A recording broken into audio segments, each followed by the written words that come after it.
What are you doing out in this weather? I'm asking myself that same question. It's looking kind of sunny. It's, I have lived here all my life, and I've never seen the weather quite like this. Yeah, it's kind of eerie. It's strange. This is different. Oh, I had come to visit Mother and Daddy, and kind of fill them in on what's been going on for us. And I would pick today of all days, but it set me to thinking about all the things that have gone on and changed and come round and doubled back on themselves. Daddy and Mom came here separately. They weren't married when they came to the U.S.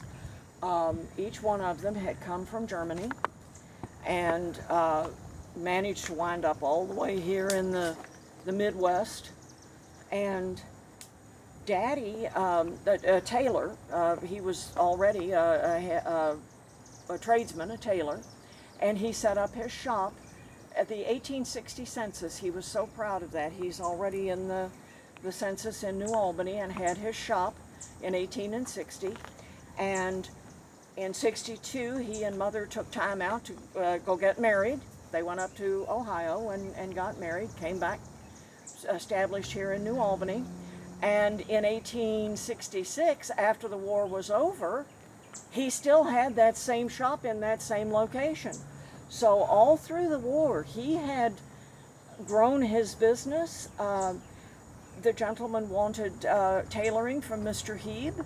He was sought out and in demand. And so he was, and then of course after the war, everybody wanted to do things and build things, and things started to pick up again. Daddy became very active with the city itself. He was on a lot of committees, eventually was elected to the city council, and served on a lot of the planning committees and all for things that were happening here in New Albany. He was also on the committee at the at the German Evangelical Church. They were building that fine new building that is downtown, and that gave Daddy an opportunity to see how building and all was done and the things you needed to be aware of. He had bought an entire city block in downtown, and he was going to erect the Hieb building. It would have 2 storefronts. He would use one, and there was one to let out, and the 2nd and 3rd floors would have spaces for other businesses as well.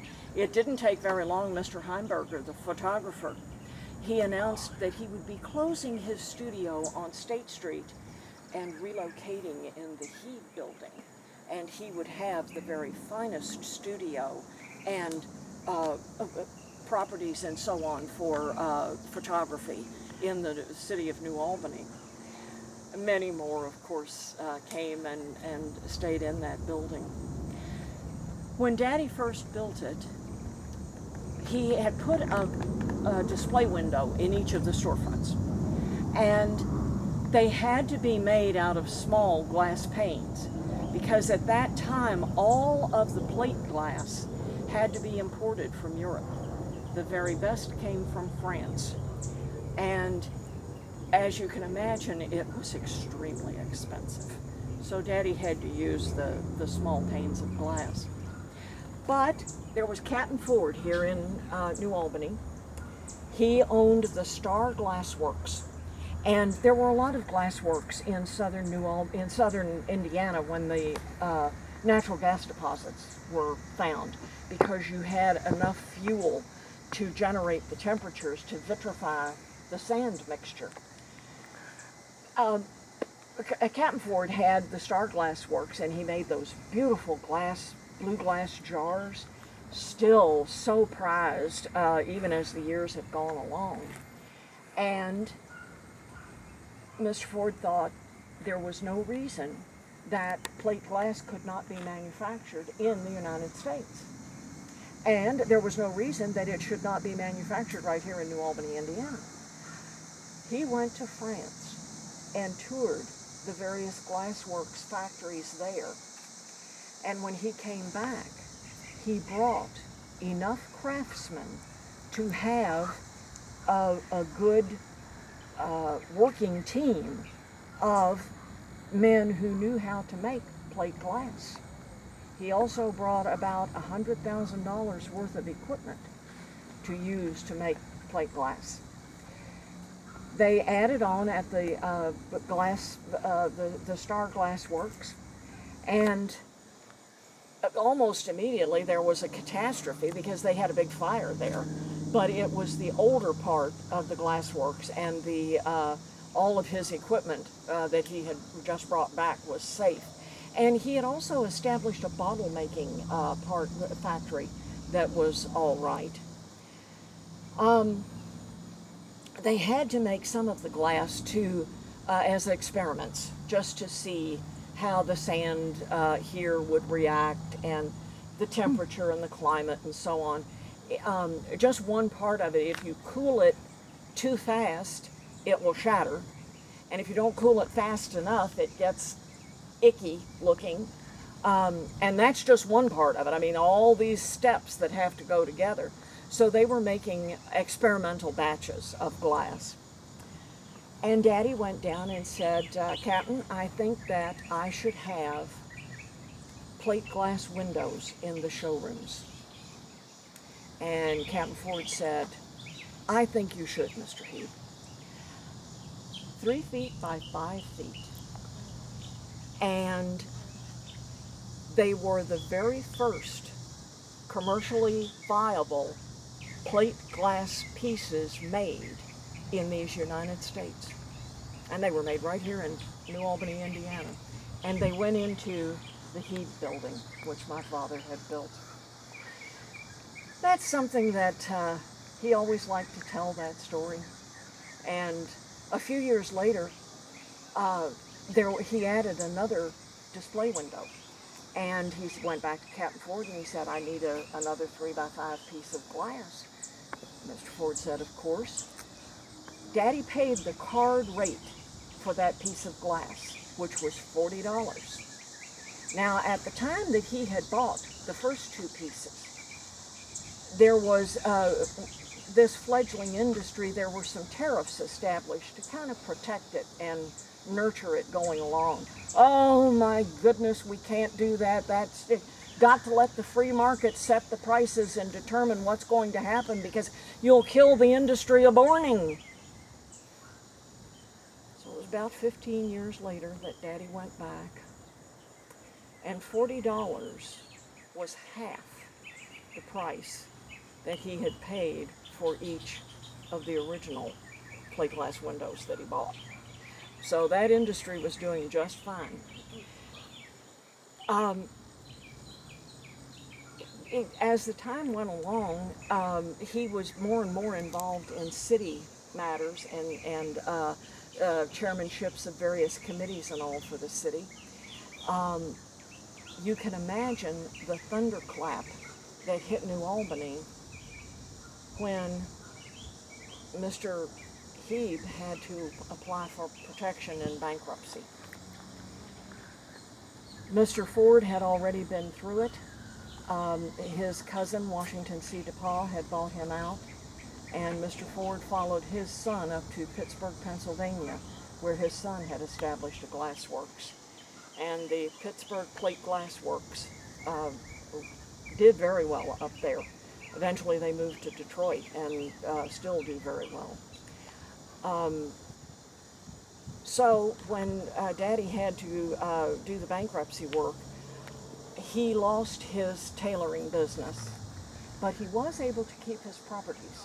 The Hieb building and our home and a couple of other properties that he had. So he was able to keep that. It wasn't too long that the Hieb building was kind of overhauled, and they decided to do some different things with it. They removed those 3 plate glass windows and broke one of them.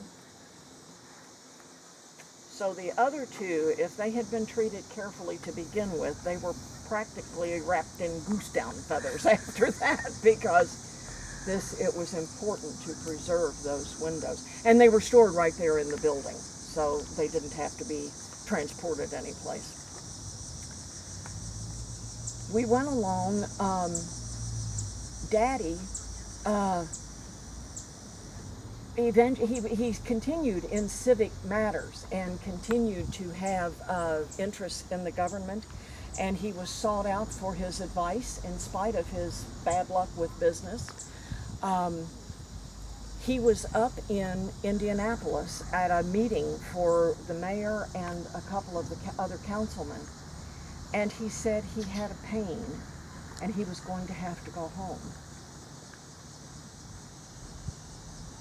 Well, for a German tradesman who had come over here and made his way in America and established his own business and established a family, was serving on his city council, for him to say he had pain, that it was serious. Everybody knew. And he came home, and about a month later he died. He had liver cancer, so he was in pain. But Mother eventually came to live with me for a time. And of course my family I had established. I had been born in 1866, so a lot of those early days I can just barely remember some of the beginnings of it, but I remember it was exciting. This would go down to Daddy's building downtown. And then on the 18th of September in the year of 1888, Mr. Frank Zinsmeister and I went to that German evangelical church and got married. That was a very good day. We, and our family has grown since then. It was interesting, we got a letter from up in Detroit, and the two granddaughters of Captain Ford were living in Detroit, and they were going to build, each of them was building a house. Well, a house, they were building mansions. Each one of those houses was going to cost $1 million. The Pittsburgh Plate Glass Works had done very well, and they asked if we still had those two pieces of plate glass. And we wrote back and said, yes, we do. They asked if they might have them, one for each of their new homes. And we said yes. And once again, they were carefully crated up and padded as best as we could. And they went up there. I understand that each of the sisters made one of the pieces into a magnificent mirror, which is hanging in their homes now. That I'm sure that Daddy would be proud of that and like to know that. But now here in 1917, it's been, well, not quite half a century, but a long time. On the 13th of February, we signed the papers and we sold the Hieb building out of the family.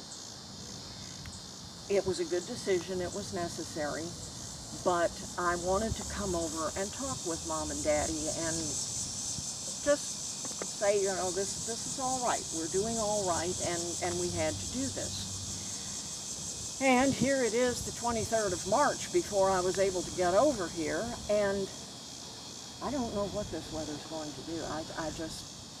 It got me nervous. I don't know why I had asked Frank to meet me today and collect me and get me home. But I did, and I'm glad that I did. So when he gets here, I'm sure that he will help me and we'll get home safe. By the way, when I was coming in, I saw my cousin, Gertrude Heimberger, and she was coming into the cemetery.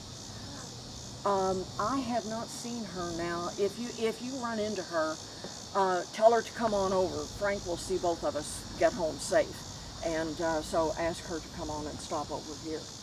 And all of you all be careful and get home safe, and we'll see what this weather has in store for us. All right, Miss Emma.